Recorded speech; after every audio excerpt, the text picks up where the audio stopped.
Alright, welcome back guys. So on this video I'm going to talk about the global entry card that I received in the mail. This is not a video on what the process is to apply for the global entry. If you want that kind of video, just leave me a comment below, but in this video I'm just going to show you what you get once you're approved for global entry, and then I'll just do a light overview on what global entry is as well. So let's go ahead and get started. And what we're looking at right now is the package that I received for global entry. I went ahead and taped up all my personal information for obvious reasons, but at least you get a chance to see what you can expect if you applied for global entry and then you got approved. So what is global entry? Global entry is if you do international traveling, then you have to come back through customs when you're coming back into America. And the customs line can be pretty long depending on which airport you're at or which port you're at. I don't do a lot of international traveling, but I do a little bit. So I went ahead and applied for this.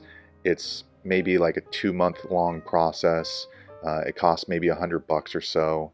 And basically once you've got the background check, you got to do like a little interview, and then they question anything that's on your criminal record. They can question a lot of different things, but even if you had been arrested for something and you were not convicted, they still want to see paperwork on that. So if you applied for global entry and that would apply to you, just be sure to contact the police department or county that the incident happened in just to get a letter of dismissal or a letter of, I don't know exactly what it's called, but something to do with where the charge was dropped, because I had that issue when I went to apply for global entry. So just a quick rundown on this. This is the letter you get.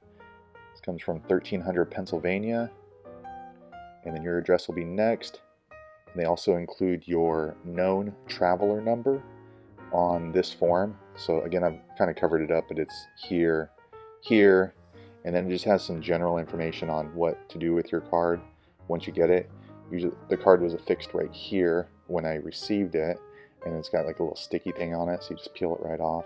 And then on the back it has various ID numbers. It has your known traveler ID number up here, some miscellaneous barcodes. I don't know exactly what those are for, but I guess it's not really relevant. But and then your name is back here, your picture, and gender, citizenship, and I believe my name was right in here as well.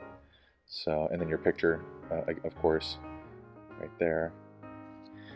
And this shows what the card is, how to activate it. You do need to activate the card when you get it. So you just go back into this website, and that's the same website that you would use to apply for the known traveler card. And then it comes with this as well. So it says protect your card sensitive electronics. This is some sort of a sleeve to help prevent the information from being taken off of this card, because there's some sort of a chip in this card. So I usually just kind of keep it in there if I'm going to be walking around in another country. And then here's the back of the sheet. It's written in French and in Spanish. And then again, it has your known traveler ID number. So just a quick rundown on why I use this. The most recent time I used this, I went down to Mexico. I like to go down there and have tacos and kind of maybe go to the beach and kind of see what's going on down there. But when you're walking back across the border in San Diego Tijuana border, sometimes the line is 2.5 hours long, which is just a long time to be standing there. So they have 3 different lines. One line is the general line, so that's again about 2.5 hours. Then they have a second line where if you have the passport card, then that line is only about 30 minutes. And then if you have the global entry, that line is like 15 minutes. So it saves a lot of time, and to pay the $100 that's good for 5 years for global entry, it's totally worth it to me. So now when I go to Mexico, it's easy to get into Mexico. It's a pretty quick line, but just coming back, the American customs, maybe they're just more thorough or whatever the case is, but sometimes it's just one officer and you have a huge line behind. So this allows you to kind of skip the majority of that line. Usually there's no more than like 5 or 10 people ahead of you. Also, if you're going to be going to the airport, same thing with the customs line. So if you have global entry and you are a known traveler, There's two different lines. There's one for regular customs, which is just the general line, and then a second line for global entry.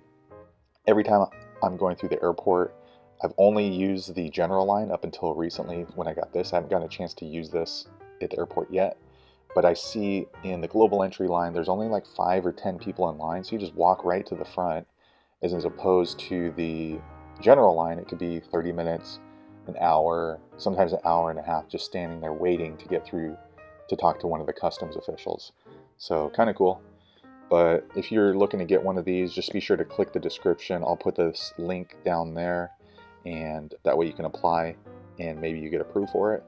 And one other thing I want to notate is that the customs officer said that if you have some sort of a criminal record, that doesn't necessarily mean you can't get the global entry card.